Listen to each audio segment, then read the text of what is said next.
누려왔던 모든 것들이 내가 지나왔던 모든 시간이 내가 걸어왔던 모든 순간이 당연한 것 아니라 은혜였어. 아침에가 뜨고 저녁에 노을 봄의 꽃향기와 가을의 열매 변하는 계절의 모든 순간이 당연한 것 아니라 은혜였어. 모든 것이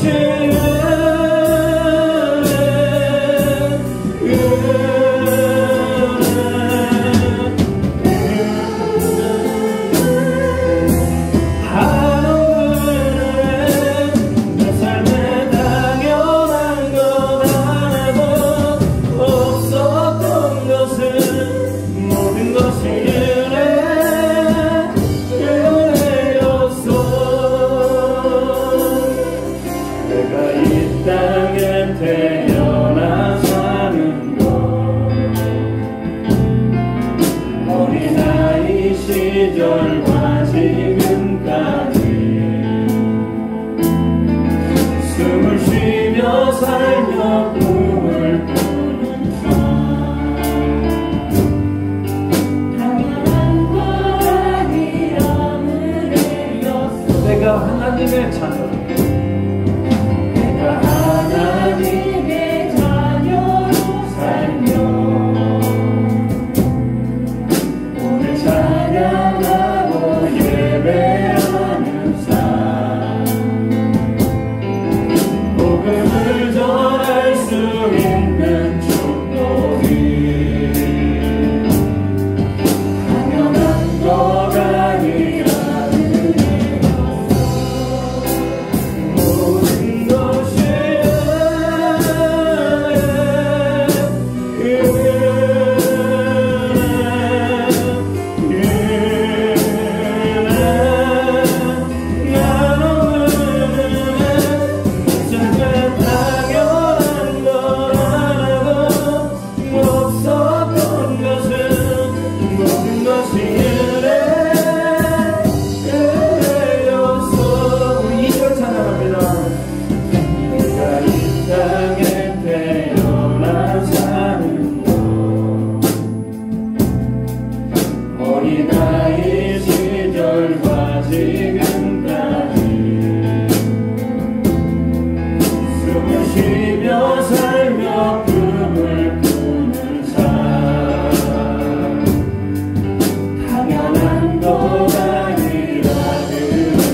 알았는데 모든 것이 하나님의 은혜였습니다. 이 시간 우리가 기도할 때요, 하나님, 내가 태어나서 이 땅을 사는 것, 내가 이렇게 예배하는 것이 은혜이며, 하나님, 내가 이렇게 하나님을 아는 것이 은혜입니다. 내가 그 은혜를 알게 해주시고 그 은혜를 전하는 자가 되기를 원합니다라고 우리 같이 한번 기도합니다. 주여, 아버지 하나님, 은혜를 주시는 감사드립니다. 우리 삶의 아버지 하나님, 은혜 받게 해주시고 우리가 하나님을 경외하며 나아가는 그 어느 것 하나도 은혜가 아닌 것이 하나 없습니다. 모든 것이 은혜이며 모든 것이 하나님 앞에 달려있사오니 주여,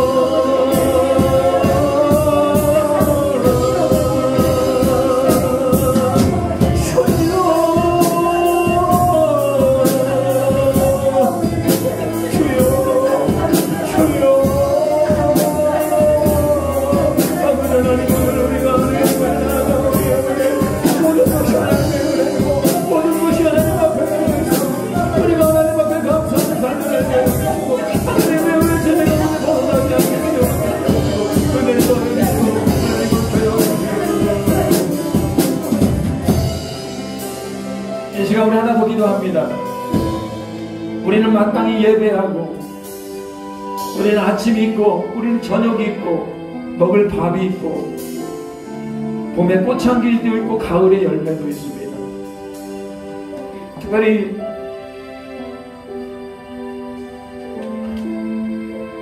우리가 함께 기도해야 될 제목들이 있습니다. 그것은 우리나라 얘기는 아니에요. 지금 그 아프가니스탄에서 많은 사람들이 탈레반에 의하여서 고통을 당하고 있습니다. 특별히 아프가니스탄 안에 있는 기독교인들, 많은 기독교인들이 있습니다.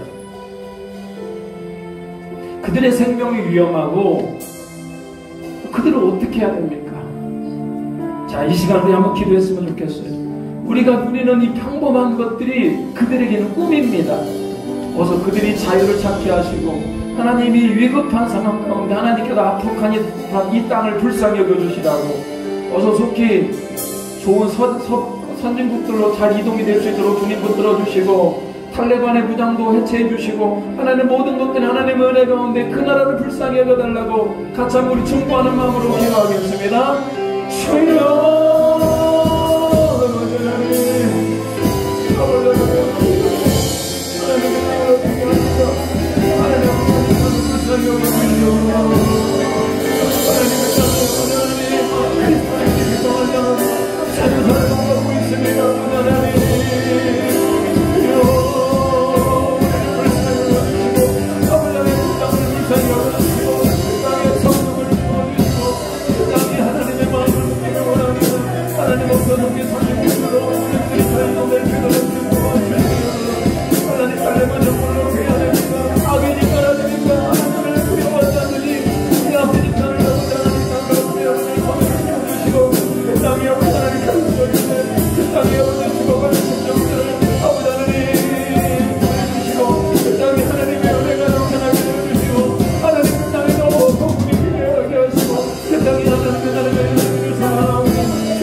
하나님,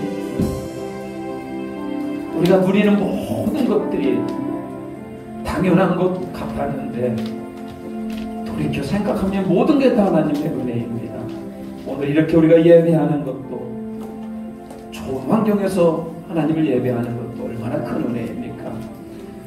우리가 하나님의 은혜를 날마다 느끼게 주님 도와주시고, 특별히 오늘 이 시간 우리 아프가니스탄을 위하여 중보기도합니다. 그 땅에 죽어가는 선량한 시민들을 주님 불쌍히 여겨주시고, 아프가니스탄 그 땅 안에 그리스도인들을 불쌍히 여겨주시어서 그들이 생명을 걸고 지당을 지키고 있사오니 주여 그들을 불쌍히 여겨주시고, 어서 속히 제3국으로 잘 이동할 수 있도록 기회도 열어주시고, 무엇보다도 하나님 그 땅을 버리지 말아주시고 복음의 씨앗들이 잘 자라나서 열매를 잘 맺을 수 있도록 주님 도와주시옵소서. 하나님의 눈동자가 아프가니스탄 그 땅을 향하여 있기를 소망합니다. 그 땅을 버리지 말아주시고 그 땅을 불쌍히 여겨 주시옵소서. 예수님의 이름으로 기도 올리옵나이다. 아멘.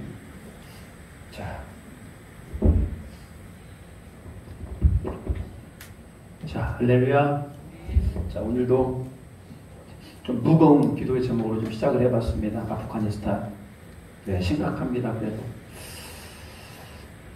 대한민국은 행복한 나라인 걸 아시죠? 네, 대한민국 참 행복한 나라예요. 좋은 나라예요. 자, 우리 부지런히 말씀을 배워야 됩니다. 침묵. 몇 년 동안? 400년 침묵. 마지막 성경은 말라기, 마태복음. 16번째 10절.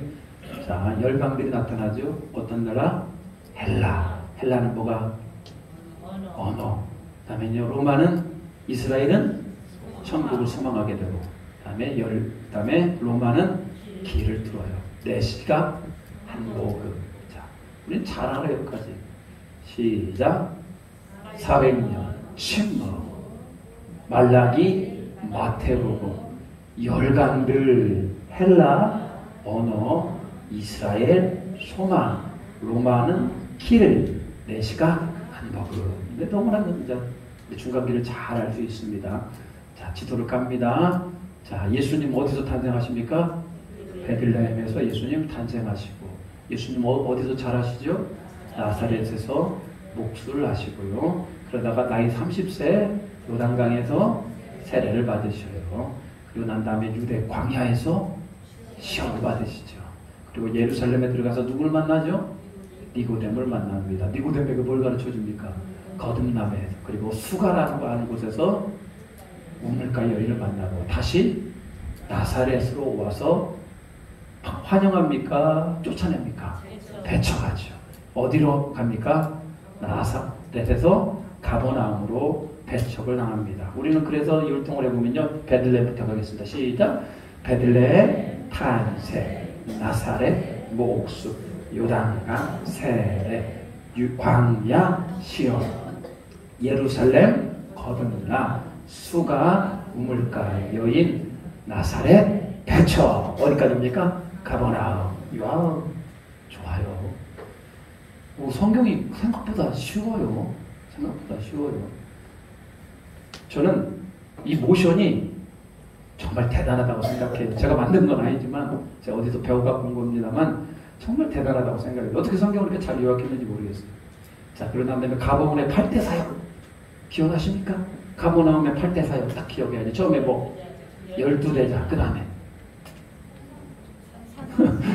산산수훈, 그 다음에 사탄을 누리심, 그 다음 비우시자, 그 다음에 네? 폭풍아 잠잠하라, 그 다음에 무리를 먹이심, 폭풍아 잠잠하라, 무리를 먹이심, 신앙고백, 변화사. 그래요. 어디 나와요? 교보에 나와요. 조보에 나와요.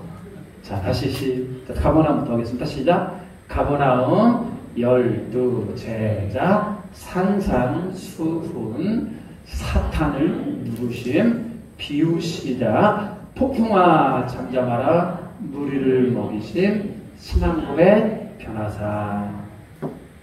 네. 자, 그리고 난 다음에 예수님은 가버나움에 하시다가 어디로 이제 올라가십니까? 자, 예루살렘이라는 곳으로 올라가요. 예루살렘에서 예수님 메시지를 전하는데 예루살렘 사람들이 받아줍니까? 배척합니까? 배척을 그냥 하는 정도가 아니라 예수님에게 뭐 어떻게 했다? 돌질. 예루살렘 돌질. 그리고 예수님 어떻게 됩니까? 어디로 물러나신다? 베레아로 물러나십니다. 그래서 자, 예루살렘 돌질 물러나심 어디로? 베레아. 자, 베레아에서 특별히 예수님께서 두 가지 메시지를 합니다. 하나는 뭡니까? 대가계산. 예수님을 따르는 사람들은 자기 십자가를 지고 나를 쫓아야 된다라고는 대가를 지불해. 대가계산. 그리고 예수님이 여전히 누구를 찾아 나서요? 잃은 자를 찾아 나섭니다. 그래서 이거 쉬워요. 시작. 예루살렘 시작. 예루살렘 돌질 물러나심 어디? 베레아. 자, 자, 대가계산은 뭡니까? 멋습니다. 대가계산 이런 걸 찾으시. 자, 여기까지 지난주에 했습니다. 이번 주까지 해서 신약 전반을 끝낼 겁니다. 아니, 이번 주부터 한 두세 주 정도 걸릴 것 같습니다. 신약 전반부. 자, 그러고 난 다음에 다시 예수님은 어디로 가셔요? 자, 예수님은 다시 어디로 가십니까? 자, 베레아에서 어디로? 이쪽으로. 이거 어디 가면 유대 지역입니다. 이때 두 사람 만납니다. 특별히 베다니에 살고 있는 누구를 살려주셔요? 나사로를 살려주셔요. 그리고 여리고에 사는 누구를 만나주십니까? 삭개오를 만나주죠. 그래서 우리는 이렇게 모셔납니다. 유다, 자, 나사요라, 일어나라, 삭개오야, 내려와라. 자, 이거 간단한 거죠. 자, 오늘 그 뒤에 한번 하도록 하겠습니다. 자, 나사로. 지금 동굴에 나오는 거 보이시죠? 나사로가 일어났고요. 자, 삭개오는요, 내려왔죠. 자, 일어날 사람은 일어나야 되고, 내려올 사람은 내려와야 돼요. 삭개오는 내려와야 누구를 만납니까? 예수님을 만나는 거죠. 자, 이렇게 해서 예수님은 드디어 오늘부터 예수님은 자, 예루살렘 성에 입성을 하십니다. 자, 보셔요. 예루살렘에 들어가시는데 예수님이 뭘 타셨습니까? 나귀를 타셨죠. 근데 이게 어른 나귀입니까? 어린 나귀입니까? 어린 나귀죠. 왜 예수님은 어린 나귀를 타셨습니까? 이유가 뭐예요? 네? 예, 그렇죠. 예수님의 예언에 의하면 예수님께서 곧 어린 나귀를 타신다 이렇게 나오거든요. 어린 나귀를 타신다라고 예수님의 뭘 의미하냐? 겸손한 왕이심을 의미하더라는 거예요. 원래는 왕 같으면 뭘 타야 됩니까? 백마탄, 승리의 백마를 타고 자랑스럽게 입성을 하셔야 되는데 이렇게 초라한 나귀, 그것도 어린 나귀를 타고 입성하십니다. 그래서 자, 오늘 말씀부터 읽겠습니다. 마태복음 23장. 많이 죄송합니다. 마태복음 21장.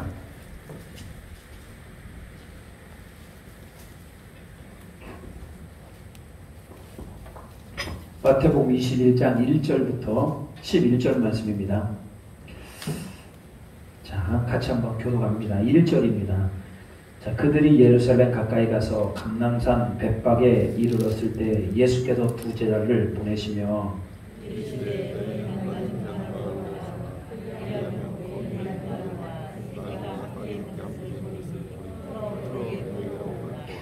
만일 주가 무슨 말을 하거든 주가 쓰시겠다 하라. 그리하면 즉시 보내리라 하시니 시온의 딸에게 이르기를 내 왕이 내게 임하나니 그는 겸손하여 나귀 곧 멍에 매는 짐승의 새끼를 탔도다 하라 하였느니라. 나귀와 나귀 새끼를 끌고 와서 자기들의 겉옷을 그 위에 얹음에 예수께서 그 위에 타시니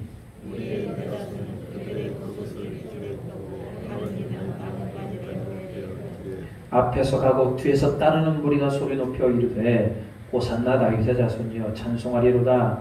주의 이름으로 오시는 이여 가장 높은 곳에서도 호산나 하더라.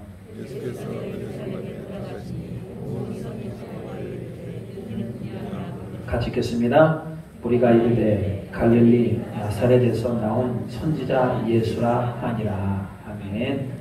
자, 이 나귀는 원래 주인이 있습니까? 없습니까? 주인이 있죠. 근데 예수님께서 그냥 걸어 들어가시지 않고요. 제자들에게 옆 동네로 가서 나귀를 가지고 오라고 얘기합니다. 그럼 물어봐요, 제자들. 그러면 그 도둑질 아닙니까? 근데 예수님께서 뭐라고 얘기합니까?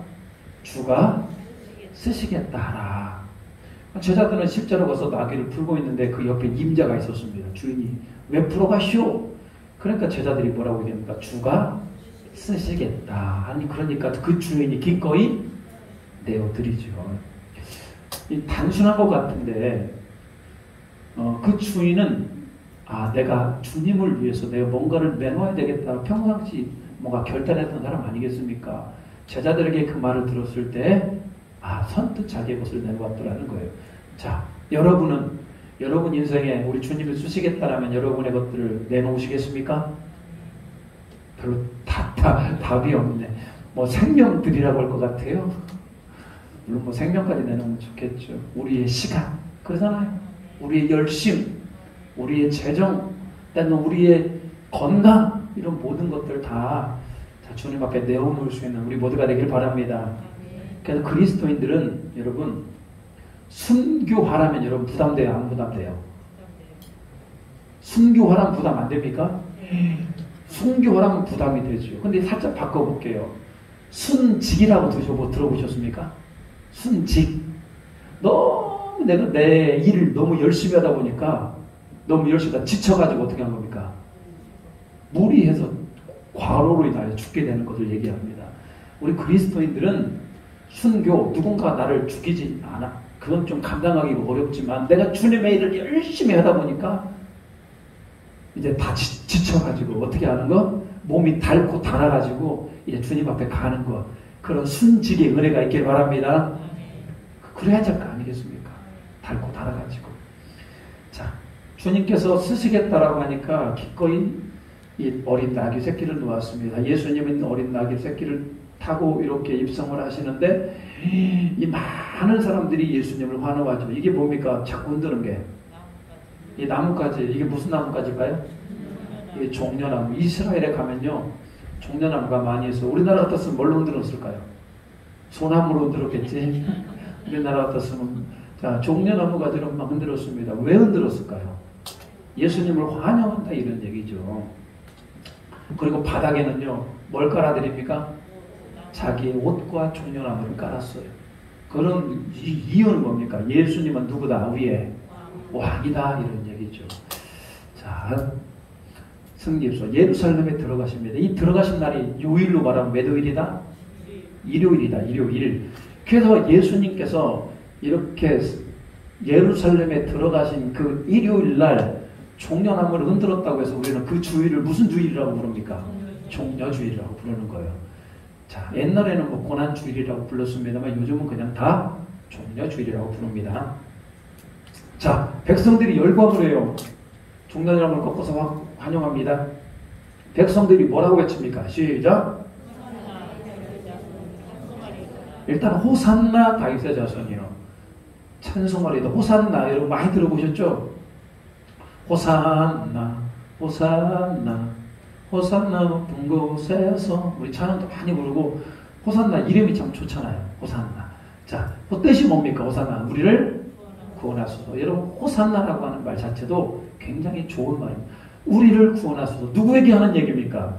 백성들이 예수님에게. 여기서 다윗의 자손이라는 뜻은 뭡니까? 구약에 약속한 구원자다. 그러니까 예수님이 구약 성경에서 약속한 그 구원자라는 거예요. 여기까지 봤을 때는 어떻습니까? 호산나 다윗의 자손이여는 맞는 말입니까? 틀린 말입니까? 맞는 얘기죠. 백성들이 종려나무를 꺾어서 흔들고 자기의 겉옷을 깔았다라는 건 굉장히 옳은 행동이었어요. 그런데 자, 그들은 좀 왕을 잘못 해석했습니다. 왕을 어떻게 해석했냐? 왕이 되어 로마로부터 나라를 뭐하고 독립시키고 다윗 왕국과 같은 나라를 만들어 주시오.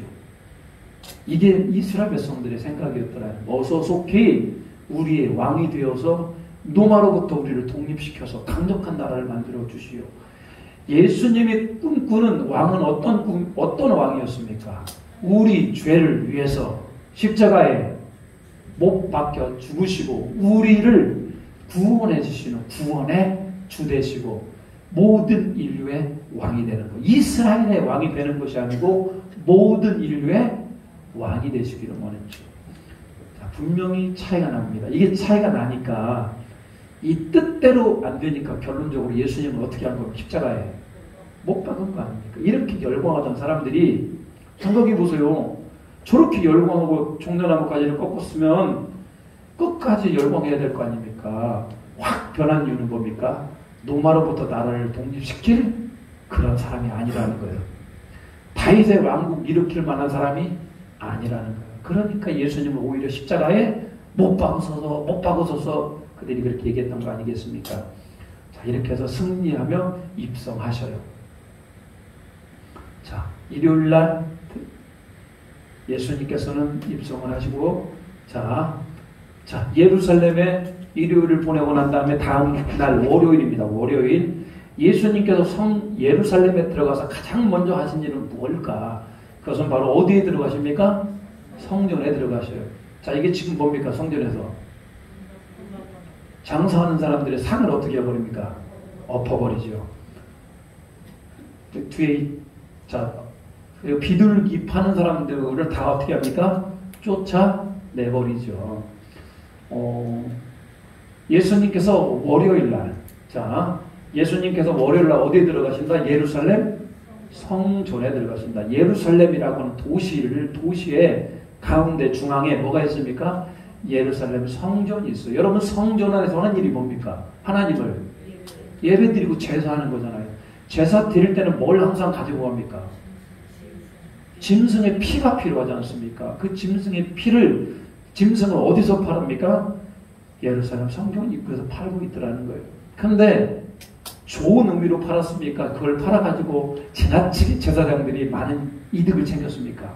지나치게 많은 이득을 챙겼고, 그러다 보니까 돈 바꾸는 자들 그리고 매매하는 자들을 보시고 성결을 정결케 하십니다. 다 막 쫓아내버리십니다. 예수님께서 뭐라고 했냐면 내 집은 만민의 기도하는 집이다. 너희가 강도의 소굴을 만들었다.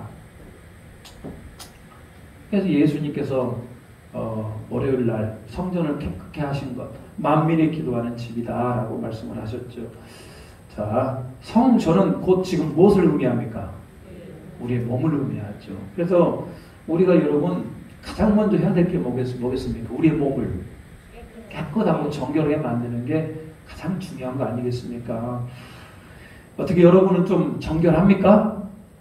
주일 되면 그래도 좀 정결하지 않나요? 일주일 동안에 좀 묵은 때를 다 벗어버리고 하나님의 말씀대로 살려고 그러고 하루 종일 교회에 있으면서 이렇게 말씀을 듣고 그러다 보니까 아무래도 정화되지 않겠습니까? 그렇지만 다시 우리가 세상으로 나가면 또 어떻게 돼요? 또 더럽혀질 수 있는 것입니다. 자, 오늘 여러분의 심령이 항상 하나님 앞에서 성결한 그런 은혜가 있기를 주님의 이름으로 축복합니다.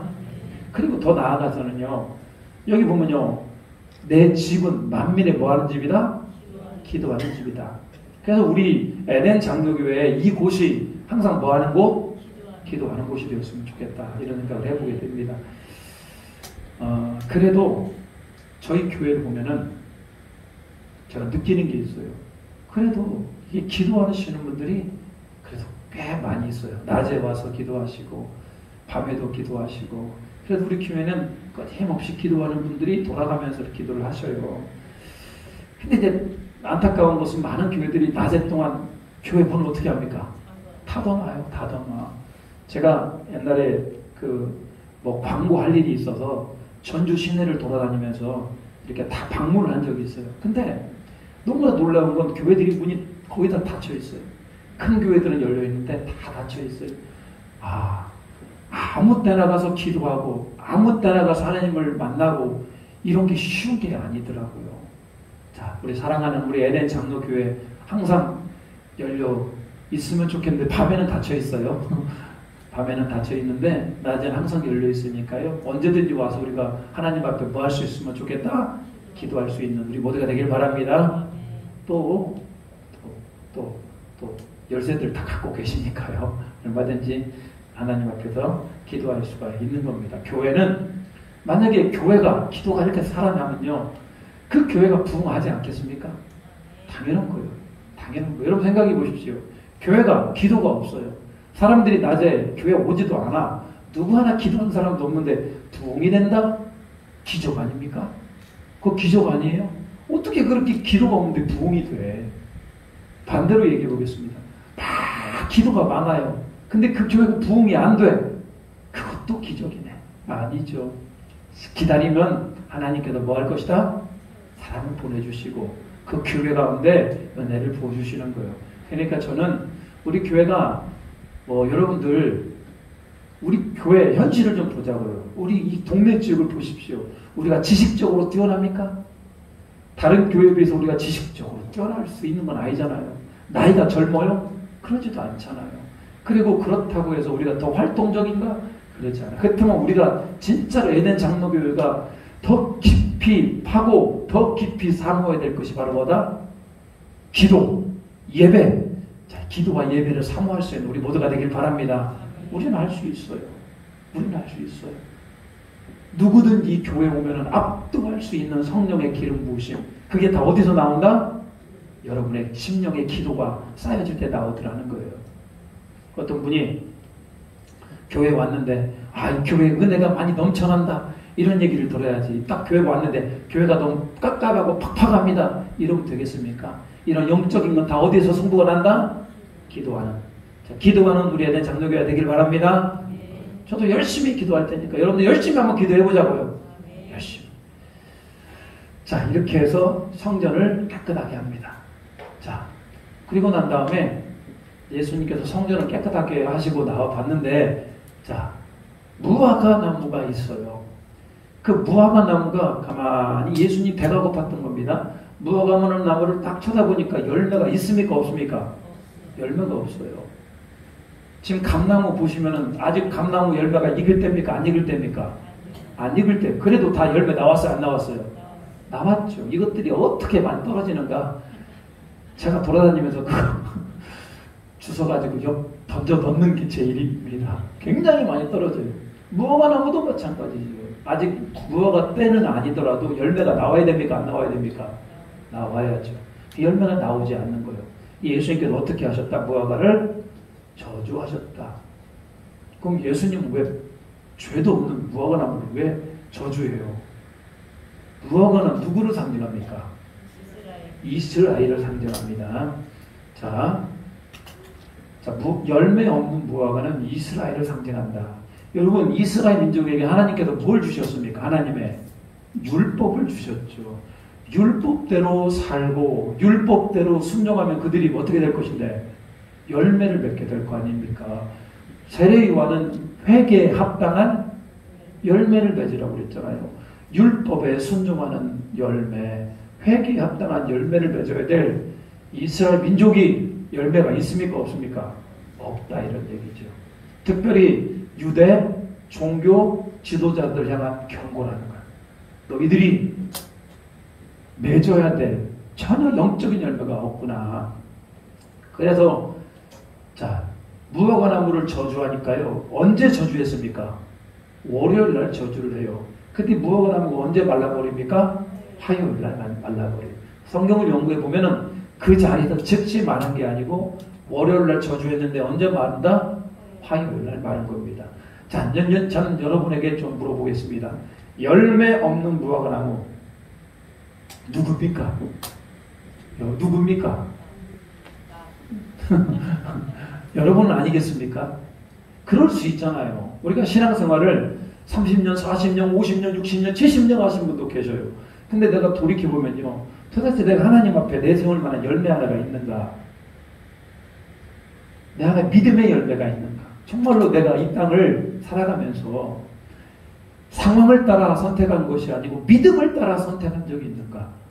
내 안에 사람을 향한 사랑의 열매, 사람을 미워하는 것이 아니라 그 사람을 뭐 할 수 있도록 사랑하는 그런 마음이 있는가? 성령의 열매, 사랑과 희락과 화평, 오래 참은 자비, 중성, 온유, 절제. 여러분 이런 성령의 열매가 내 안에 있는가? 여러분 우리는 스스로를 점검해 봐야 됩니다. 오늘 예수님은 그런 열매가 없는 무화과 나무를 어떻게 하십니까? 저주하시잖아요. 영원히 말라버립니다. 만약에 여러분 우리 안에 믿음은 열매가 나타나게 되어 있고 성령이 충만하면 성령의 열매를 맺게 되어 있고 사랑이 충만하면 사랑의 열매를 맺게 되어 있는 겁니다. 그리고 난 다음에 우리는 그 사람을 뭘로 평가합니까? 열매로 평가하는 거예요. 장차 말세 때가 되면 거짓 선지자들, 그러니까 하나님의 말씀을 들고는 있으나 사실은 하나님의 나라를 위해서 사역하는 것이 아니라 자기의 영광과 유익과 자기가 영광받기 위해서 사역하는 거짓 선지자들이 어마어마하게 나타날 겁니다. 뭐 이것을 봤다느니 저것을 봤다느니 환상을 본다느니 예언을 한다느니 이런 거짓 선자들이 어마어마하게 많아질 것인데 여러분 그러면 우리는 그 사람을 뭘로 평가해야 됩니까? 그 사람의 말로 평가하는 것이 아니라 그 사람에 뭐가 있는가? 열매, 믿음의 열매가 있는가? 사랑의 열매가 있는가? 성령의 열매가 있는가? 우리는 그 사람을 뭐 할 필요가 있다? 평가하고 분석할 필요가 있는 겁니다. 그래서 여러분 내 스스로도 나를 점검해야죠. 나는 정말 믿음으로 살고 있는가?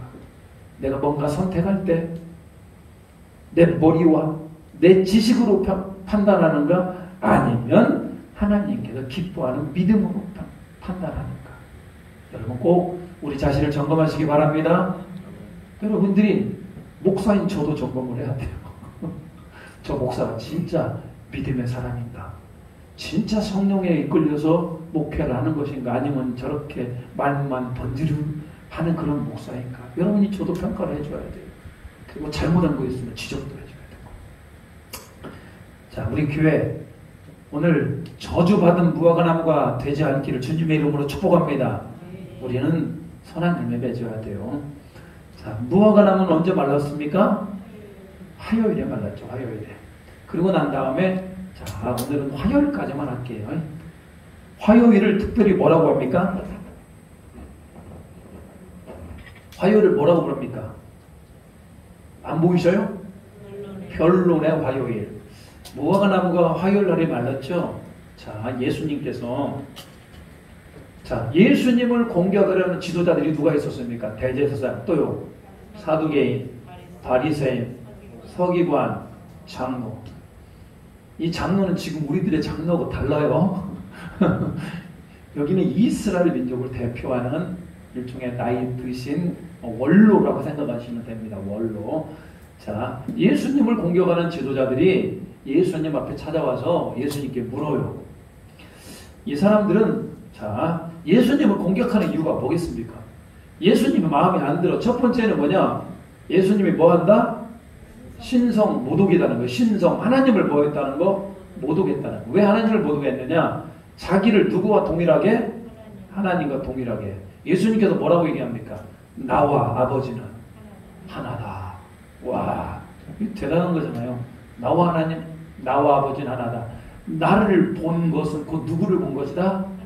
아버지를 본 것이다. 그러니까 이 대제사장을 비롯한 이 종교 지도자들이 예수님을 무척 못마땅해 자기를 뭐라고 하니까? 하나님이라고 하니까. 하나님은 신이신데 인간인 사람이 어떻게 하나님과 동일시하냐 이거예요. 이게 가장 큰 이유라고 합니다만 실제는 더 큰 이유가 있었어. 그게 뭘까요? 백성들에게 인기와 존경을 받았다. 예수님이 가는 곳마다 사람들이 어떻습니까? 많은 사람들이 모여들었잖아요. 예수님께서 병을 고치시고 귀신을 내어 쫓으시고 또 예수님이 선포하는 말씀 가운데 얼마나 소외된 자들이 가난한 자들이 힘을 얻고 천국을 소망합니까? 이러다 보니까 이 백성들에게 인기와 존경이 많았어요. 누구는 이 인기와 존경은 누가 받아야 되는데 이 사람들이 받아야 되는데 이걸 누가 다 받고 있으니? 예수님이 다 받고 있으니 무척 못마땅한 겁니다. 사실 예수님이 율법적으로 흠이 있습니까? 없습니까? 흠이 없잖아요. 뭐 율법을 흠을 잡을 것이 없는 거예요. 그래갖고 딱 하나 잡았던 게 뭡니까?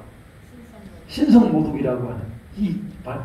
사실은 예수님은 하나님의 아들이시잖아요. 그리고 예수님은 하나님이시잖아요. 100% 맞는 말이에요. 그런데도 불구하고 이걸 받아들이지 않았죠. 그리고 예수님의 메시지가 누구를 부끄럽게 했다? 그들을 부끄럽게 했다. 회개에 합당한 열매를 맺지 않고 자, 소경을 인도하는 참 어리석은 이런 이스라엘 지도자들을 향하여서 소경을 인도하는구나 이렇게 얘기를 하게 됩니다. 자, 그래서 화요일날 특별히 무화과나무가 말라버린 화요일날 많은 사람들이 와서 예수님하고 이렇게 단판을 이창해요. 대표적으로 이게 다 수요 예배 때 저희가 좀 했던 것들인데 자, 변론의 화요일에 자, 그들이 물었던 건 이 정도 됩니다. 첫 번째, 도대체 자, 무슨 권위로 이같이 행하느냐? 당신 누구야? 당신 뭔데? 성전을 깨끗해 하고 당신 뭔데 백성들 앞에 가르치고 당신 뭔데 무화과를 저주하고 도대체 당신 누구냐 이거야? 예수님께서 뭐라고 얘기합니까? 뭐라고 대답하시죠? 세례 요한은 누가 권위를 주었느냐라고 말씀하시죠. 왜? 세례 요한은 항상 세례 요한의 메시지는 뭡니까? 예수님을 하나님의 어린 양, 구원자라고 고백하잖아요. 그러니까 세례 요한을 만약에 하나님께서 세례 요한에게 권위를 주셨다 한다면 왜 당신들은 세례 요한의 메시지를 듣지 않느냐라고 얘기할 것이고, 세례 요한을 하나님이 주신 권위가 아니고 사람의 권위다라고 얘기하면 백성들이 세례 요한을 선지자로 알기 때문에 백성들이 종교 지도자들에 대해서 분노하기 때문에, 자, 예수님께서 그렇게 물었던 겁니다. 결론적으로 종교 지도자들이 세례 요한의 권위가 누구로부터 나왔는지 얘기합니까? 안 합니까? 안 하죠. 예수님도 나도 말하지 않겠다 이렇게 넘어갑니다. 자, 두 번째, 가이사에게 세금을 바쳐야 하느냐 이렇게 물어봅니다. 로마 세금 바쳐야 되느냐 바쳐야 되지 않느냐, 이것도 굉장히 어려운 질문입니다. 세금을 바치라고 한다면 로마의 앞잡이로 몰아갈 것이고, 세금을 바치지 말라고 그러면요 로마의 반역자로 몰아갈 것이기 때문에 아주 골치 아픈 질문이에요. 예수님께서 뭐라고 얘기합니까? 한 동전을 보이시면 이 누구 그림이야? 가이사 그림. 가이사의 것은 가이사에게, 하나님의 것은 하나님에게. 와, 너무 지혜롭잖아요. 로마의 세금은 안 낼 수는 없죠. 왜? 로마의 식민지이기 때문에. 근데 그것이 가이사의 것이니까 가이사에게 바치라 이거예요. 그렇지만 하나님의 것은 하나님께 바쳐야죠. 자, 세 번째, 부활 때 모든 사람들이 다 부활하게 되면 가정을 이루지 않습니까? 그럼 그 가정 너무나 복잡해지지 않겠느냐 이거예요. 예수님께서 뭐라고 얘기합니까? 너희들은 부활할 때 너희들 생각이 갇혀 있구나. 부활할 때에는 결혼도 안 할 것이고 가정도 없습니다. 다 어떻게 될 것이다. 우리는 다 예수님 안에서 하나가 될 것이다. 이렇게 말씀을 하시죠. 자, 율법 중에 가장 큰 계명이 무엇이냐 이거야. 율법은 총 몇 가지라고 얘기합니까? 613가지라고 얘기를 해요. 613가지라고 얘기하는데 그 중에 가장 중요한 계명이 뭐냐? 예수님이 얼마나 율법을 잘 알고 있는지를 물어봅니다. 이때 예수님께서 뭐라고 얘기합니까? 너는 마음을 다하고 뜻을 다하고 힘을 다하여 주 너희 하나님을 사랑하라. 그리고 내 이웃을 내 자신같이 사랑하라. 그 율법을 딱 두 가지로 정리하죠. 하나님 사랑, 이웃 사랑. 그러니까 예수님께서 그렇게 딱 정리를 해주니까 사실은 저거 물어봤던 바리새인들도 율법사도 자기도 잘 몰랐어. 어떻게 율법을 두 개로 딱 나눠요. 율법을 가장 잘 딱 정리해 놓은 게 십계명입니다. 그러잖아요. 율법을 가장 간략하게 정해놓은 게 십계명인데 그 십계명을 또 예수님께서는 딱 하나로 이렇게 두 개로 압축을 합니다. 근데 그 예수님께서도 그 모든 계명을 또 한 문장으로 또 압축도 하셨어요. 너희가 대접을 받고자 하는 대로 남을 대접하라. 황금줄이라고 그랬죠. 이렇게 예수님은 모든 상황에 대해서 핵심적인 메시지로 압축을 하여서 이스라엘에게 얘기를 해 주었습니다. 자, 그리스도가 다윗의 자손이냐? 맞죠? 아브라함과 다윗의 자손 그리스도. 그런데 그리스도가 다윗의 자손인데 다윗이 그리스도를 뭐라고 표현합니까? 네, 주님이라고 표현하잖아요. 그러니까 그리스도는 다윗의 자손이면서 다윗의 뭐다? 주님이시다. 이렇게 예수님께서는 얘기하고 있는 겁니다. 이거 뭐 하나하나가 메시지고요. 하나하나가 뭐 의미가 있습니다만 우리가 여기서 좀 생각해 볼 게 있습니다. 자, 예수님은 모든 질문에 대해 어떻게 생각하셨다? 지혜롭게 대답하셨다. 그 어느 것 하나 말씀에서 벗어나지 않고 자, 지혜롭게 잘 얘기를 해 주었습니다. 그러면 여러분 우리가 기도할 게 무엇겠습니까? 하나님 우리에게 뭘 주시라고요? 지혜를 주시라고 해야죠. 하도 이제 지혜 하다 보니까 그 자녀들의 이름을 지혜라고 지은 분들도 많죠. 근데 여러분 제가 우리 아이들을 위해 기도할 때 가장 많이 하는 기도가 뭐겠습니까? 아이들이 믿음과 지혜를 달라고 가장 많이 기도를 합니다. 왜? 이 땅을 살아보니까 너가 없이는 안 되는 거예요. 믿음이 없으면 안 되잖아요. 그리고 그 믿음 생활을 하기 위해서는 뭐가 필요합니까? 지혜가 필요하잖아요. 그래서 우리 자녀들을 위해 기도할 때 하나님 믿음 주시고 지혜 주시라고. 지혜하고 똑같은 게 있죠. 총명 이런 거 주시라고 이렇게 기도를 하고 있습니다. 그러면 우리 할머니 되신 분들이 많잖아요. 할머니들이 자녀들을 위해 기도하고 할머니들이 얼마나 많은 기도를 합니까? 안 그래요? 손주들을 위해서 얼마나 또 많이 기도를 해요.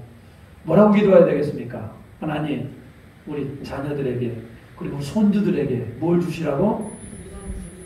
믿음과 지혜를 달라고 기도하는 거 아니겠습니까?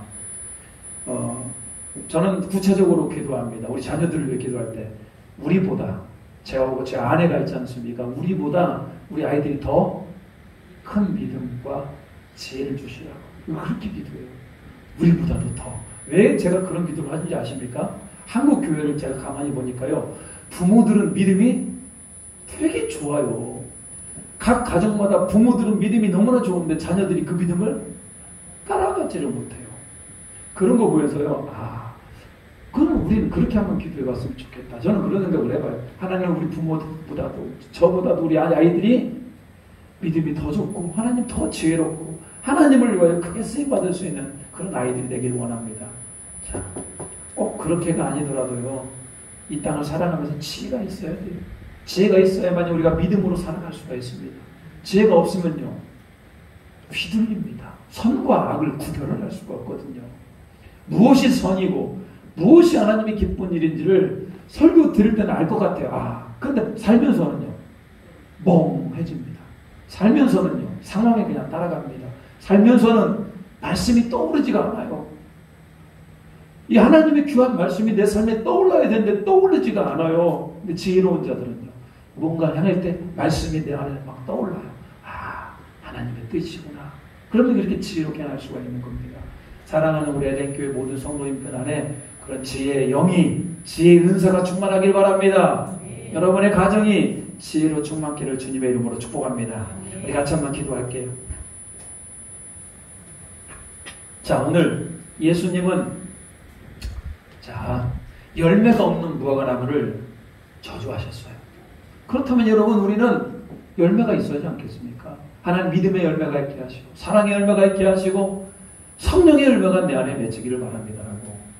우리는 우리 심령을 청결하게 해야 됩니다. 그리고요, 오늘 예수님이 유대인의 종교 지도자에게 보여줬던 그 지혜, 하나님 우리에게 믿음과 지혜가 있기를 원합니다라고 같이 한번 우리 기도하겠습니다. 주여, 하나님 아버지, 오늘도 하나님 오늘 찬양 예배 가운데 우리를 불러주시고 우리 하나님께 영광 예배를 드리게 하심을 감사드립니다. 오늘 예수님의 행정을 통하여서 아버지 하나님 무화과나무가 하나님 믿음의 열매가 없이 회개의 열매가 없이 하나님 그런 것들을 저주하면서 하나님 우리가 다시 한번 생각해 봅니다. 우리 안에 선한 열매가 있기를 소망합니다. 우리 안에 하나님의 은혜가 있기를 소망합니다. 하나님 좌로나 우로나 흔들리지 않게 하시고 성령의 열매를 맺게 하시고 믿음 풍성한 열매를 맺을 수 있도록 우리는 무엇들어 주시옵소서. 하나님 주님 바라기는 아버지 오늘 예수님께서는 아버지 하나님 그 유대인의 종교 지도자들과 맞서서 싸울 때 지혜롭게 그들을 잘 답변하였던 것들을 보게 됩니다. 하나님 우리의 삶 가운데 우리가 믿음의 선한 싸움을 싸우는데 하나님 우리에게 믿음과 지혜를 더해 주시옵소서. 지혜를 가지고 어떻게 하나님 기쁘시게 하는 삶을 살 것인가를 날마다 고민하게 하시고 하나님의 선한 뜻대로 살아갈 수 있는 우리 모두가 되기를 소망합니다. 성령 하나님 우리 가운데 역사해 주시고 우리가 선한 열매 맺게 해 주시고 지혜와 믿음으로 충만하여 하나님께 칭찬드릴 수 있는 우리 모두가 되게 주여 붙들어 주시옵소서. 바라기는 아버지 우리 자녀들과 손주들에 이르기까지 우리의 가정이 믿음의 가정 되게 하시고 지혜가 충만한 가정이 되게 하시고 세상을 본받지 아니하고 지극히 선한 것을 분별하며 하나님의 뜻대로 살아갈 수 있는 우리의 자녀들 손주들이 될 수 있도록 주님 도와주시고 이 나라 민족도 하나님을 경외하며 지혜가 넘치는 하나님 대한민국이 될 수 있도록 주여 붙들어 주시옵소서. 하나님 오늘도 주님의 날 우리가 기뻐하며 주님을 예배하게 하심을 감사드립니다. 오늘 요 찬양 예배 가운데 예수님이 예루살렘 성에 들어가서 하신 일들에 대해 생각해 보았습니다. 성전을 깨끗게 하시고 무화과나무를 저주하시고, 하나님 예수님은 유대인의 종교 지도자들과 변론하였습니다. 하나님 우리 심령 안에 더욱더 우리의 심령이 예수 그리스도의 보혈로 깨끗해지는 은혜가 있게 하여 주시고, 열매가 없는 삶이 아니라 믿음의 열매, 회개의 열매, 사랑의 열매, 무엇보다도 성령의 열매를 맺어갈 수 있는 우리 모두가 되게 하여 주시옵소서. 특별히 하나님 저희가 부족하거든 하나님께 후회 주시고 꾸짖지 아니하신 하나님께 구하라고 말씀하였으나오니, 하나님 저희가 부족한 우리들 주님 불쌍히 여겨주셔서 저희가 넘쳐나게 하시고 믿음이 넘쳐나게 하시고 우리의 자녀들과 손주들 이르기까지 믿음과 지혜로 충만한 가정들이 이루어갈 수 있도록 주님 도와주시옵소서. 이 땅에 지혜가 없어서 망하는 것이 아니라 지혜로 말미암아 풍성한 은혜의 삶을 살아갈 수 있도록 주님 도와주시옵소서. 돌아가는 발걸음도 은혜 가운데 충만케 인도하여 주시옵소서. 일주일도 하나님 우리가 승리하는 삶을 살기를 소망합니다. 감사와 존귀 올려드리오며 예수님의 이름으로 기도 올리옵나이다. 아멘. 하늘에 계신 우리 아버지, 아버지 이름을 거룩하게 하시며 아버지의 나라가 오게 하시며 아버지의 뜻이 하늘에서와 같이 땅에서도 이루어지이다. 오늘 우리에게 일용할 양식을 주시고 우리가 우리에게 잘못한 사람을 용서해 줄 것 같이 우리 죄를 용서해 주시고 우리 시험에 빠지지 않게 하시고 악에서 구하소서. 나라와 권능과 영광이 영원히 아버지의 것입니다. 아멘.